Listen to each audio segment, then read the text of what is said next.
I mean, what a guy. Look. No, honestly, actually, the monkey is probably a female, and it thinks that the dog is her baby. That's really the mother's protection is the only answer for this. Like, what is it doing? It just clubbed this man-eating dinosaur to let her friend go. Is this real? It looks real. What a world. Okay, so the OP writes, so my fiance and I were on the back of my mother's property on August 14th. We heard rustling in the woods and heard a limb crack, so we checked it out and I took a picture of this figure. We walked away calmly because I saw it move and I thought it was going to follow us. The next day I went back up there with my pump-action shotgun and the figure wasn't there anymore. I've had previous encounters on my mother's property that I've already posted on this subreddit before. Anyhow, I'm going back up there next weekend to take a photo of the area since the last time I was up there I forgot to bring my phone. So this guy and his fiance are pretty adamant that this is a creature. I don't see a follow-up and I have a sneaky suspicion. I didn't look that hard for a follow-up, but I have a sneaky suspicion that I wouldn't be able to find one because I feel like this is just pareidolia. This is just the way our eyes are perceiving this. But then again, I don't want to discredit what he said he saw because he said the thing was moving and was worried that it was following him. What say you guys? He thought it was just another quiet night in the woods, but when a stranger emerged from the dark asking for food, that piece he had was gone for good. Grizzly Gaz had camped hundreds of times before. That April night, not too long ago, he pitched his tent, cooked up a steak dinner, and settled in for a calm evening. Then came the voice. The guy asked for a light and something to eat. Gaz was obviously startled, but he handed over some food and just tried to keep things light and polite. Right, we've got steaks on go now. Bit of ribeye, pot boiling for some mash, and I've got a visitor. Creeped up behind me asking me if I had a light. I shit my pants. This is Martin anyway. I don't know him, but he's stopping for a steak, so... Just some random creep wandering about. You went round here in a poncho a couple of months ago, were you? I don't think I was. I could have been. The man said his name was Martin. His words were slurred, his thoughts jumped all around. He spoke about addiction, about wandering these woods alone for weeks. Gaz got the sense that this guy wasn't entirely there anymore. As they sat by the fire, Martin rambled, then got quiet. When Gaz got up to chop wood and look back, the man was gone. Turned round to cut some firewood up. So I cut a couple of logs up. And when I turned back round, he'd gone. I just found that really strange. No goodbye, no thank you, no footsteps he heard, nothing. Just the crackling of the fire. The next morning, Gaz went back to check his trail camera, the one he'd mounted near the camp in case the stranger returned. I'm on my way back to the camp to collect my trail camera and see if that random smackhead came back during the night. But the camera itself was gone. Trail camera's gone. That's where it was, on this tree. So my gut instincts were right, weren't they, to leave. Gaz later admitted he'd never felt eyes on him the way he did that night. Maybe Martin was just a lost soul, or maybe someone else was lurking near the camp watching both of them. But I want to know, if you were alone out there and a stranger like that appeared out of nowhere, what are you doing? You sticking it out, or are you packing up and getting the heck out of there? Check this out. Posted on Reddit, a guy says, I live in the UK and I received a package this evening that wasn't ordered. Yeah, you think? I came back home, saw the package lying there where I unboxed it. It was wrapped in newspaper and some other papers. It had my address handwritten on it, without the name, and inside something that looks like a sheep's head. It smells really bad. I'm not sure if it's a prank, art, or something more serious. Has anyone seen anything like this before? Any advice on what it could be or how to handle it safely would be appreciated. Hi, I got a sheep's head in the mail. This isn't that weird. What are you talking about, dude? And let me find some of the comments. Inform the police as well. The head could be from a slaughterhouse, veterinarian school anatomy lab, or an animal abuse case. Regardless of origin, it is disgusting and a definite biohazard. My first thought was rabies test specimen. Someone says not in the UK. Apparently they don't have rabies there. It's cool. It reminds me of that scene in The Godfather where they put the racehorse's head in that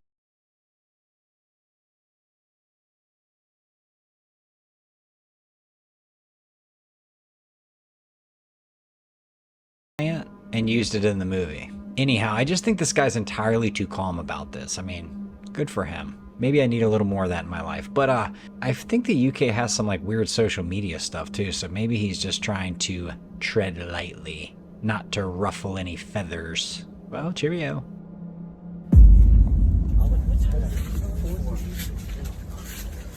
No, it's not. They're behind you.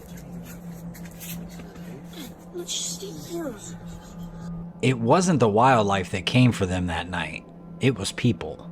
Restless wanderer backpacking had spent years exploring remote areas with his family. That Memorial Day weekend in 2020, they'd picked a peaceful spot deep in the Colorado mountains. A large tent, campfire glowing, kids already asleep. The kind of night you remember for how calm it feels. Then at 4 a.m., an engine shattered the silence. A four-wheeler tore down the dirt road, headlights cutting through the trees. It stopped right before their camp. Two voices, a man and a woman, both drunk, angry, shouting for jumper cables. No. They're 2 miles away. I know.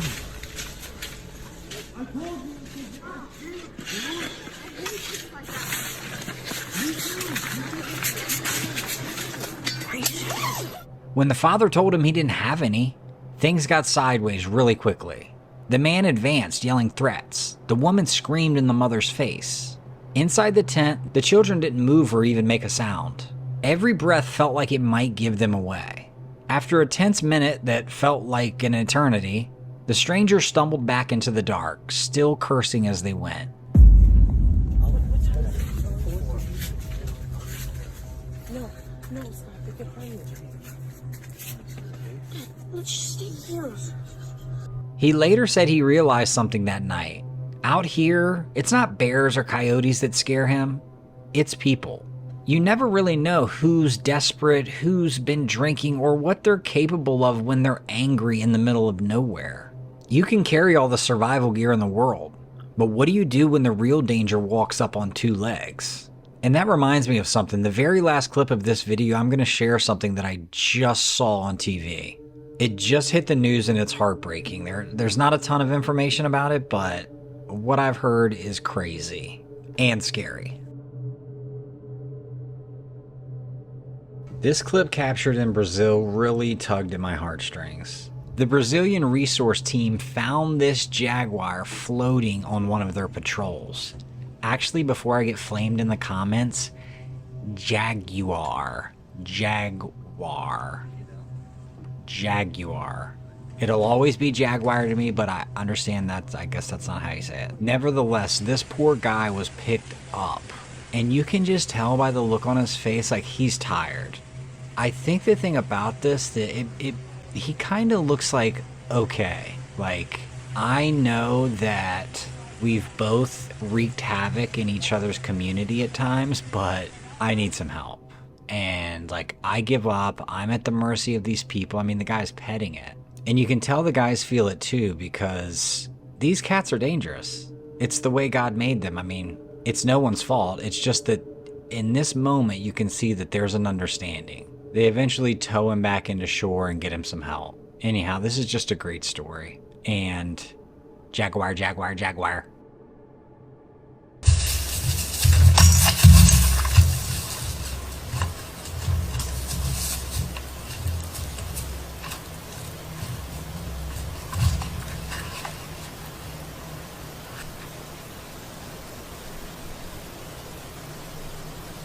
How great is this? A guy noticed that this bear was coming out of the woods to play on this swing set. Well, he could never fit onto the small swing, so the guy did what any normal father would do. He built a big enough swing for the bear to swing with his children. No, I'm kidding about that, but He did build a big enough swing for the bear to swing on it. And I can't lie, it's pretty adorable. Look at the bear's face. I mean, he's having the time of his life. Anyhow, I hope the kids don't play on the swing set or it's an old swing set, because this bear, I think he's addicted. He'll definitely be back. He heard his own name being called from deep in the woods. The only problem, the only person he was with, was standing right beside him. Jasko had explored dozens of haunted places, prisons, asylums, forgotten forests, but the one he called the Devil's Forest always left him uneasy. Locals said people had gone missing there for years. So naturally, in September 2025, he and his friend Chris, they decided to camp in the middle of it. As they hiked a narrow trail, Jasko froze.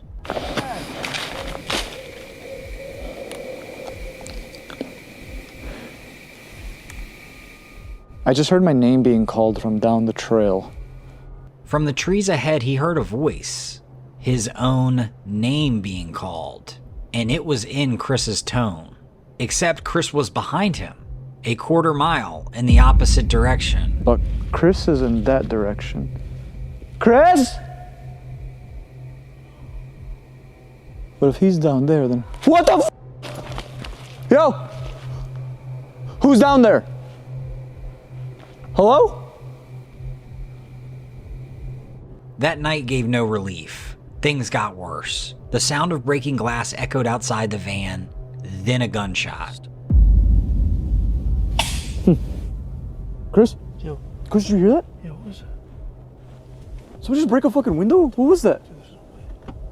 What was that? That was so loud. Just. Chris! That That was. was a gunshot. That was absolutely. That was a gunshot. Did you see anything? There's a light. There's a fucking light right there. Whoa! What's that? Oh shit! What is that? There's someone out Chris, there. what the f***? Yo, What is that? yo, there's someone out there. There's someone out there. There's actually someone out Yo, there. yo, what the fuck? What the Hang fuck? on. Hold on. What the f? Bro, is that someone out there? Bro, that's a light. Is it moving? That's a fucking light. It's moving. Chris, it's moving. There's someone outside the van right now. Why? What are they doing? There actually has been somebody here the whole time. What the fuck? A moving light appeared among the trees. And I know what you're thinking, but it wasn't a flashlight beam sweeping randomly.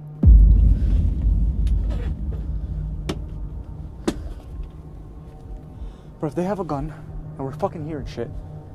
It was deliberate, tracking them. Then came the crunching of footsteps, circling. Fearing for their lives, Jasko and Chris punched it.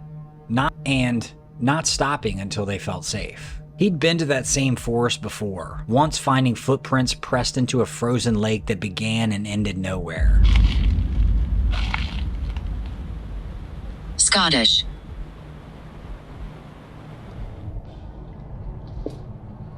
Someone's coming.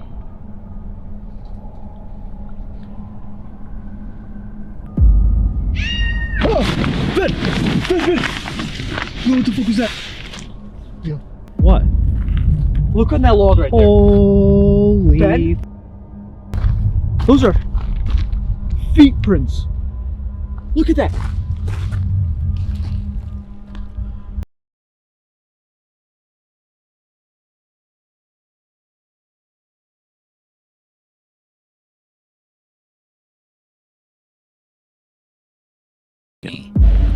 Something there? I don't know. But Chris, what would make that glass noise? I don't know. That's what I'm wondering. It doesn't make sense. It makes no sense. Is someone out here like messing with us? It may not be paranormal at all, but it is not interested in people being there. My gut tells me he's right about that. This could have been a situation where a mimic was trying to lure him in using his friend Chris's voice. What say you guys? Have you ever encountered a mimic in the woods?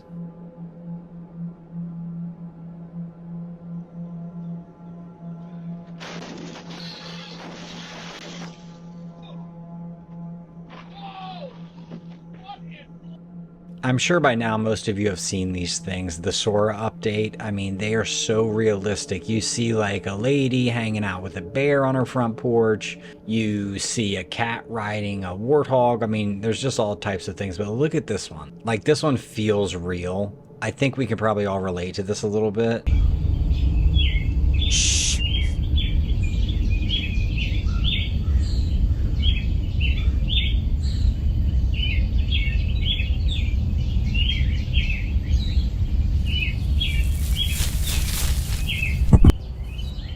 Stop it.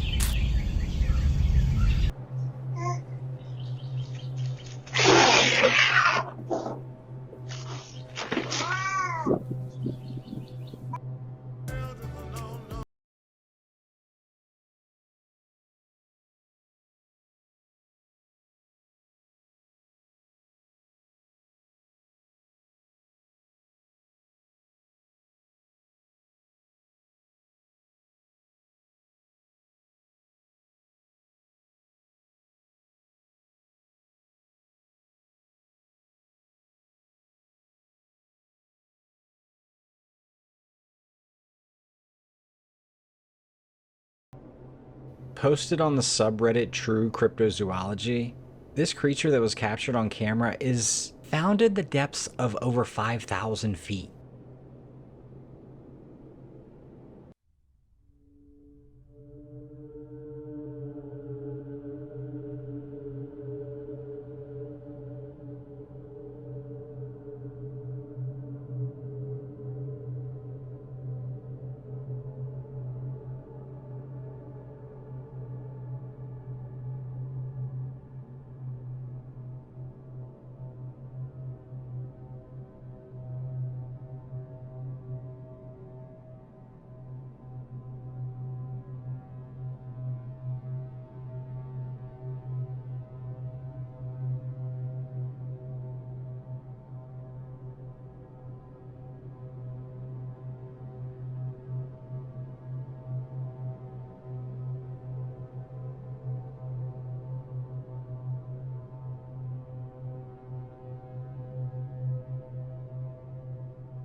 We truly have no idea what is down there.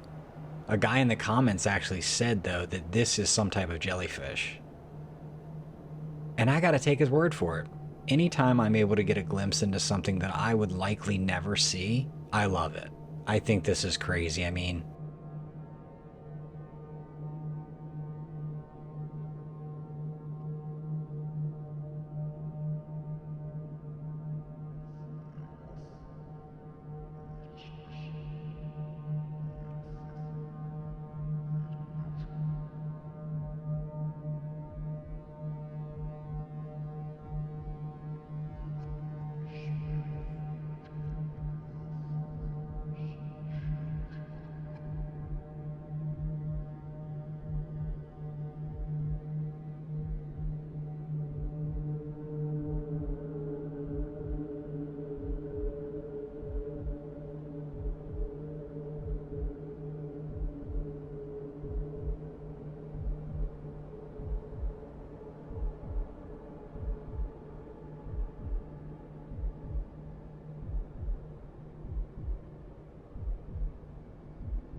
What about when this thing dies? Like, is it gonna wash up on shore? Will it just get eaten before it even gets to shore?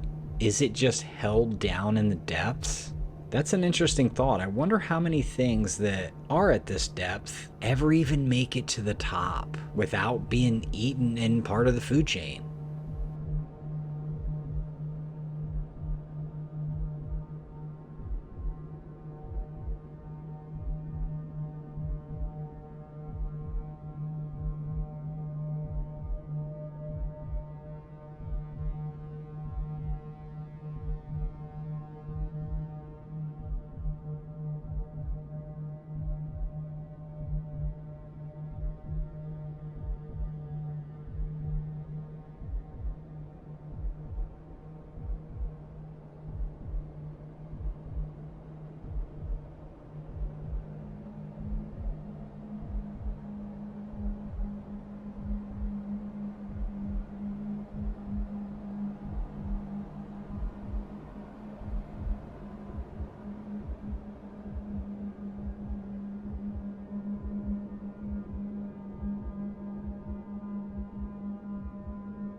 Here's the clip I was talking about that I would leave at the end of this video. It's so sad. I'll give you the gist. You can watch this. I don't know if they'll make me take it down, but the gist is basically that this guy told his wife and kids to leave, and he was going to stay an extra day and fly his drone around this like valley or whatever. And the next day he allegedly murdered these 2 high school kids. It's just insane. Look at him. Sitting in a jail cell, the man prosecutors say brutally murdered 2 teenagers on a camping trip. The 2 teens were found shot to death near a remote hiking trail in Arizona after a Memorial Day outing. I spoke with the heartbroken mom of 17-year-old Evan Clark. So you think it was just some random act of horror? Horror. Absolute horror. Teenage children. The other victim was Evan's high school friend, 18-year-old Pandora Jolesrud. Chilling video shows the accused killer, 31-year-old Thomas Brown, being taken to Arizona's Maricopa County Jail. He's made to stand barefoot in a scanning machine that takes all his body's measurements in seconds. Brown's eerie, emotionless demeanor and ice-cold gaze as he's booked for first-degree murder. And they say in this clip that he's being compared to Brian Koberger, the guy that killed all those students, the college students up in Idaho. Camping near Arizona's Mount Ord with his wife and stayed behind an extra day. When she went home, he told cops he spent his day flying his drone around the mountain. After the bodies of the teenagers were found, investigators say Brown called the police helpline to say he'd seen the campers and stumbled across their campsite but had not spoken to them. But detectives say his DNA was found at the crime scene. Pandora and Evan were about to start their senior year at high school in Scottsdale. Evan's mom posted heartbreaking video of her journey to the spot where the bodies were found. It's where I lost my boy. They died alone in this forest. She says she had a bad feeling about the trip and pleaded with him to change his plans. I asked him not to go that morning. I even offered for him money for him so he could use the weekend and go to California. This is one of the last photos of Pandora. It was taken with her mom on Mother's Day, just 2 weeks before the murders. The light and love and beauty she gave us will be in our hearts forever. And the darkness that she encountered on that day, when she met her killer, will not define her life. Anyhow, this is kind of what I was tying into, that it's not always the animals, the wildlife, the conditions. It can be crazy people. So sometimes I think it would be better for this to be a Bigfoot than it would to be this dude flying his drone, stalking you. Anyhow, love you guys. Be safe.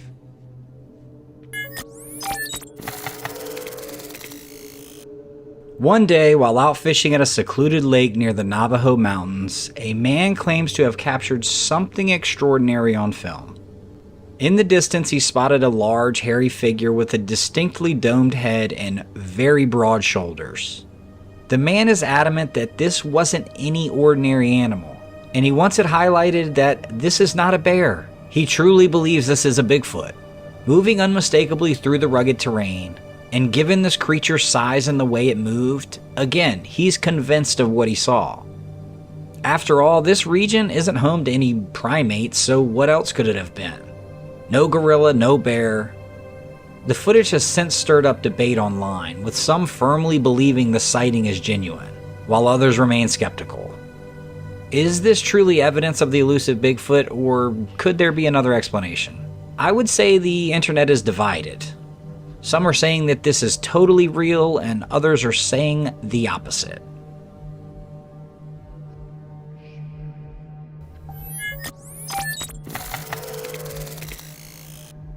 Mermaids have always been the stuff of legend, but this clip captured by a hidden camper tells a different story. Filmed behind the rocks of a secluded lagoon, the video shows clear, vibrant waters where something extraordinary emerges. What appears to be a mermaid. As the camera zooms in, the figure becomes visible, her flowing blonde hair shimmering beneath the surface. She moves gracefully, her silvery tail flicking effortlessly in the water. For a brief moment, until I got my bearings, I thought I was looking at the face of an alien. Nevertheless, what do we think about this clip? Is this something we should dive deeper into, or just chalk it up as another well-planned hoax?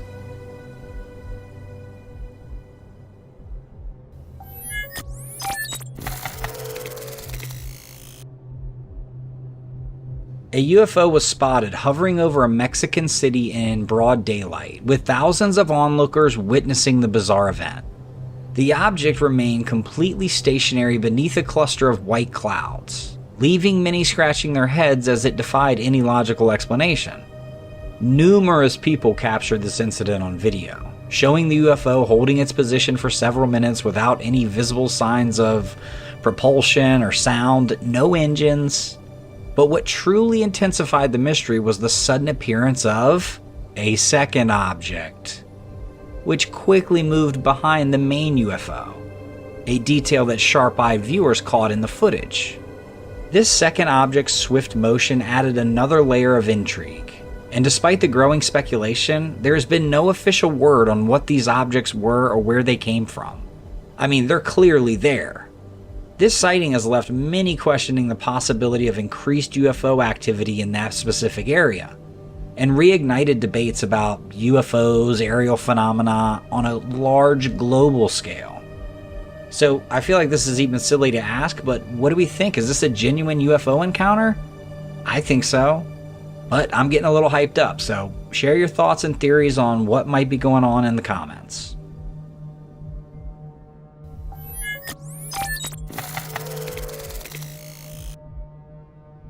Check these guys out.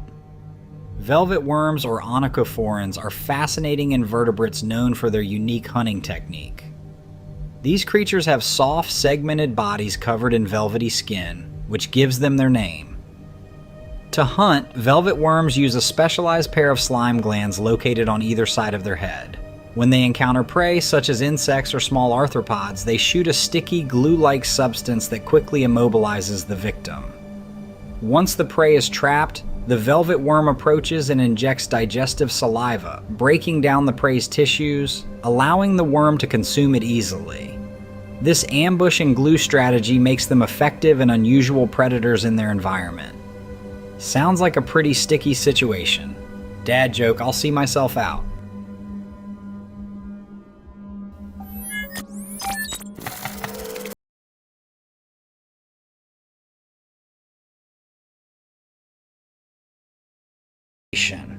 When something pretty nutty happened. Out of nowhere, a figure resembling a person in a white robe with what appeared to be wings suddenly materialized above some electrical lines. Now, if that wasn't strange enough, the power lines began to emit sparks, quickly followed by an unmistakable zapping noise in the moment the figure had appeared. The bizarre scene lasted only a few seconds before the figure vanished, just as mysteriously as it had come, and at that very instant, the zapping stopped entirely. Now, I don't need to tell you guys that such a sequence of events is far from natural, and everyone who saw the footage agreed that something unusual had taken place. But what exactly was it? Do we think this man captured something beyond our understanding? Was this just an energy glitch, easily explainable by the energy company? I will say this, the paranormal community is still debating whether this was an otherworldly encounter, an unexplainable phenomenon, and they're leaving the mystery open to speculation. As for me, I'm just gonna say it, I think it's a fake. I think someone did whatever they had to do to edit that video and put that figure on top of it. The end.